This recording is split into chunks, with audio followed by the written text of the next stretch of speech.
I'm Spencer. This is Sasha. Dope Sick Show is where most people know me from that are on this channel, but if you're just now discovering this is my secondary channel. This is where I'm uncensored, raw, uncut, just talk about whatever the hell I'm thinking about. And I got some funny ass shit to talk about tonight. Now, if you got any kids, you're going to want to put them away because this is not something you want to have around when your little children are out. So we're going to talk about all kinds of crazy shit that happened in prison that you don't want any youngins hearing about. Might give them nightmares, might teach them a new word or two. I learned the F word from Beetlejuice. Yeah. He kicked that tree in a model. He said, "Nice effing model," and on that one, it's kind of ironic because there's a TV show based on a book that's 60 pages of about me, and Michael Keaton, Beetlejuice, is in that damn TV show. Isn't that some shit? Anyhow, talk about some of the weird ass shit. One of the people, my first day of prison, I took Xanax because I'd been prescribed it. Well, imagine you have to self-surrender. I self-surrendered. I didn't go through transportation. They allowed me to just show up to prison and say, "Hi guys, ready to go to prison." I took the rest of the Xanax. It was a stressful day. I had to turn myself in on a 96-month sentence, 8 years. And so I took the rest of them, and many funny things happened that day. But anyway, I woke up the next day. I made friends with dude Fox. He was young, 28, probably the closest person in age to me. I was 23 at the time, I believe. And he said, "Come on, man, time to go breakfast." So we went down, we sat down. At the table next to us, I heard that I was drinking my milk. I'll never forget it. This guy said, "Yeah, I like to fuck young boys in the ass. So what?" I spit my milk back in the fucking cart. And I said, "The hell did he just say?"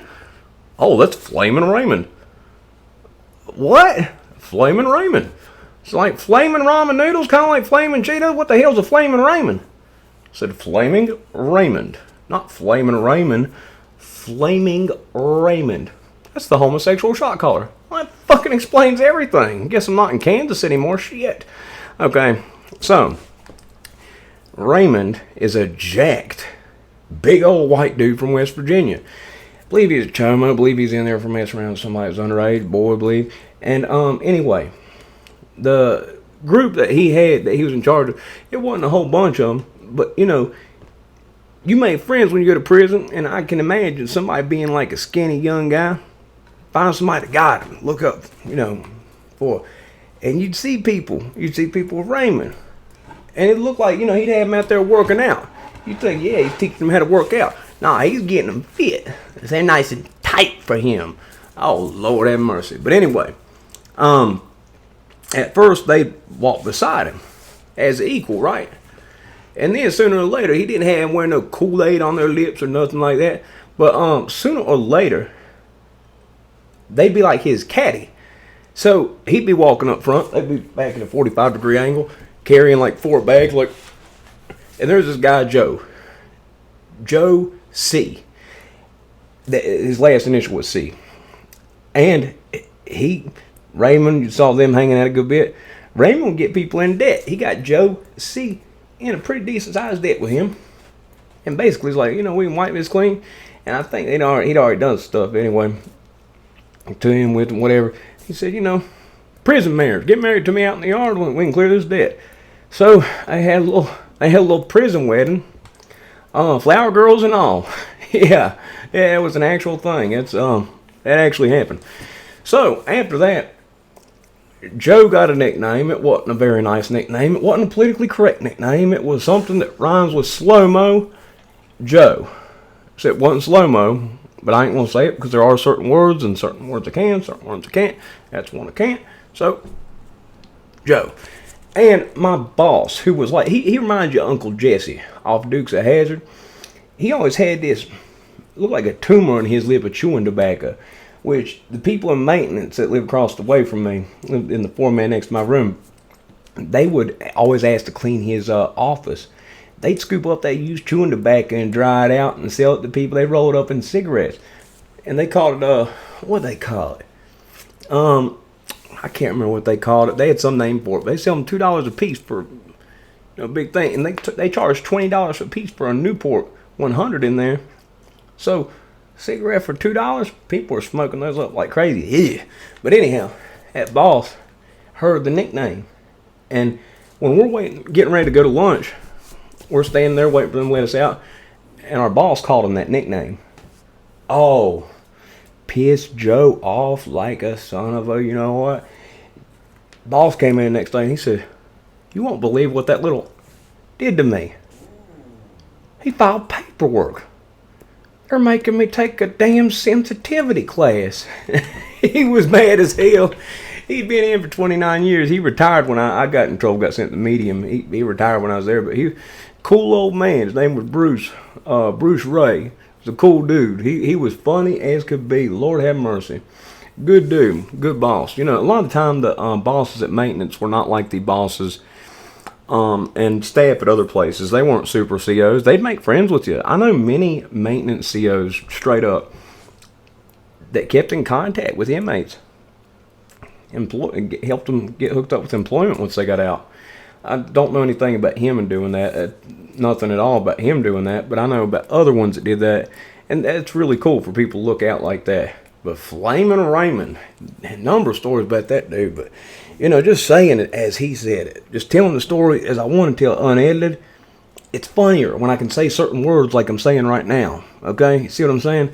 So, yeah. You know, I'm going to be telling a whole bunch more stories that I've already told before on here. But they're going to have a different little bit of flavor to them. Since I can say what I want on here. The other channel has more of a purpose, okay? It's a place for people to go. Let them know that nobody is beyond repair. That, you know, if you've been down, you can get back up again. You know, if you're new here, you know, it's been April 9th, 2010 since I've done heroin. Okay, I am a Judo brown belt under Olympian Tart Monair, Jiu-Jitsu blue belt under World Champion Paul Santana. And I have won 15 out of my last 16 Jiu-Jitsu matches, getting double gold in North Carolina. Raleigh Tap Out Cancer was the event. And at Concord, which is like a suburb of Charlotte, I got double gold, gi and no gi at New Breed, North Carolina State Championships. The third competition, I lost on points. That was IBJJF Charlotte. I did 3 competitions in 6 weeks, my last 3 of them, each 3 weeks apart. The third one, bad weight cut. I did 2 competitions in the 6 weeks before it. But I don't know if I'd been fresh, if I could have beat the guy. The guy went on to beat everybody in it. Now, I lost to him on points. But he tapped out everybody else after our match, you know. And he went on to win gold. It was good. But anyway, came back from that. Now I do work with addicts and their families. Basically, you know, it's very, I don't talk about that a whole lot on the other channel, but, you know, it's really private what I do. It's word of mouth. It's not no website or phone number up for it. But, you know, it's basically a per hour rate that I charge. And the more frequent it is, of course, presses were all good though.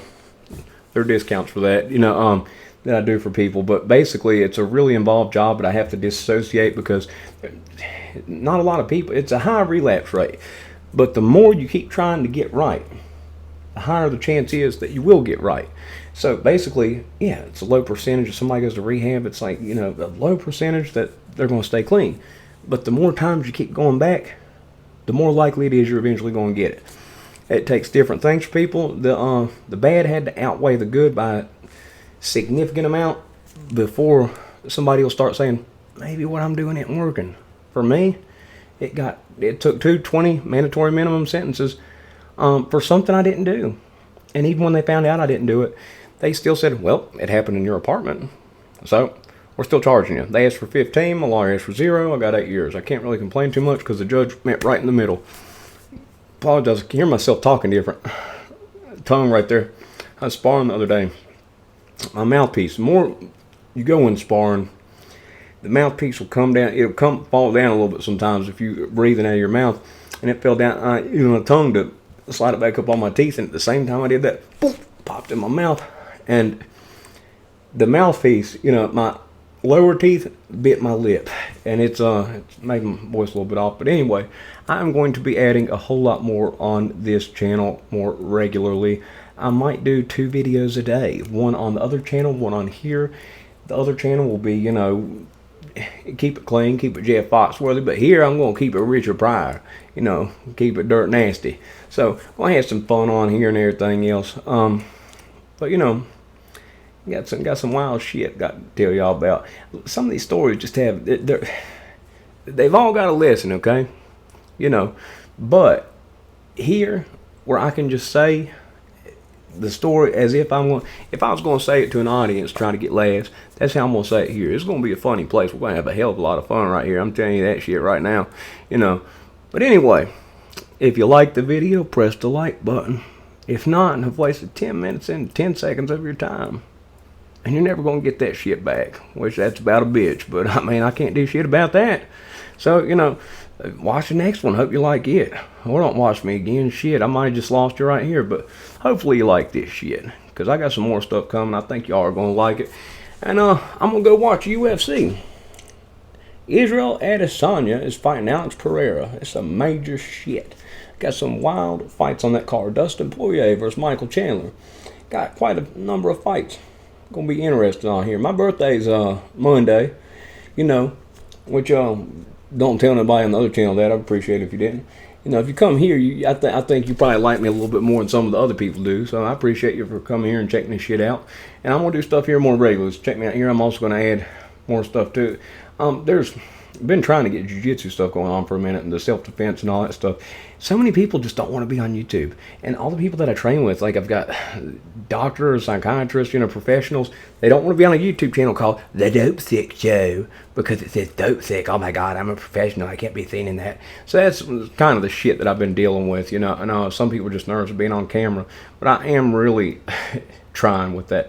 Casey will do it. You know, she's let me judo throw her a couple times, but I mean, it has a little bit more impact if it's somebody that's bigger than me and I can send them 5 foot through the air and I can't pick her up. You know, I can't do a Harai Goshi on her and send her 3-4 foot through the air and slam it on her back. I can't do that. But anyway, I hope you like this shit. There'll be some more shit. Yeah. Oh, you knew I was getting ready in, didn't you? She's smart. I'm a felon. Can't have a, you know, so I got a German Shepherd. That's what it was. You know, the drug dealers get pit bulls, but police and the military, they got something with the German Shepherds. They get them for a reason. Now, there'd be a reason if the police got pit bulls. Pit bulls are cool. German Shepherds are smart. Loyal. And I'll tell you something else. You want a loyal dog? Get you a girl. Get you a bitch. She might be in heat right now, so that ain't politically incorrect. I think she is a bitch right now, by definition. So anyway, yeah, get you a girl dog. This baby's changed my life. She really has. I love her to death.